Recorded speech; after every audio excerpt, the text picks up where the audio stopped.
I wanted to look at the scale and everything and compare these to some of those other lines that are out there as well. So you can see that the figures, they're billed at being 6 inches, but they stand like right at 6.5 inches tall. A little over 6 inches, between 6 and 6.5 inches tall.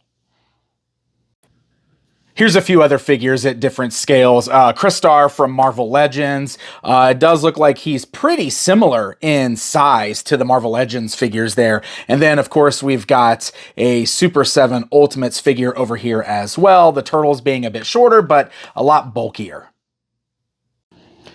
So why don't we go ahead and look at articulation on these figures here so that you would know what to expect. That head is on a ball joint, so we can remove the head. You can see the ball joint underneath that there. There are interchangeable heads as well, which I'll show you in just a bit. So you can see the shoulders there will go outwards. They got forwards, backwards movement, swivels at the bicep, double joints at the elbow, swivel at the wrist, and a hinge at the wrist. You can see we've got a joint. Oop, these are prototypes, so those heads are not quite fitting on the ball joints all the way. In theory, these would work a lot better for production figures.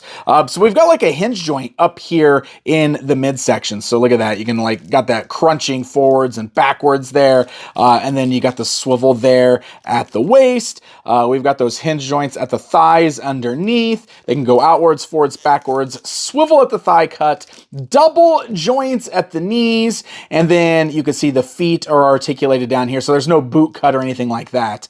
And it looks like it's like the peg that plugs into the foot up here. So you do have some movement with the foot forwards and backwards. You got toe articulation. You can also rock side to side. So there's a decent amount of articulation here. You can actually get some nice poses, which is good, of course, since these are martial arts figures. You would want to be able to get some good martial arts poses. The tails here, you can see they just swivel side to side, and they're all in this J curl.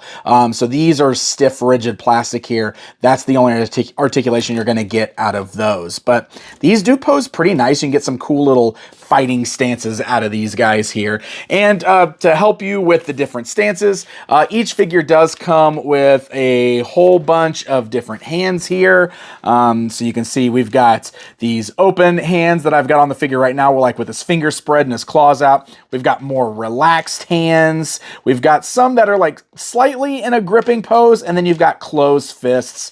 So this way, if you want to, you could swap those out just by pulling the peg out of the socket, and then you can put closed fists in if you want to do that to change up your poses for the figures. And each of these guys do come with interchangeable heads. The more kind of relaxed heads, like the standard looks on the figures. The cheetah, he's the jaguar over here. He does kind of like an open mouth, but you have these much more fierce head sculpts that you can swap on instead. So I love the expressions on these. I think they are filled with energy. Like, I love that. And of course, swapping the head out is as easy as pulling the heads off the ball joint, like you saw when we were looking at the articulation there, and pop the new one on. So now we've got just this much more fierce look for our characters.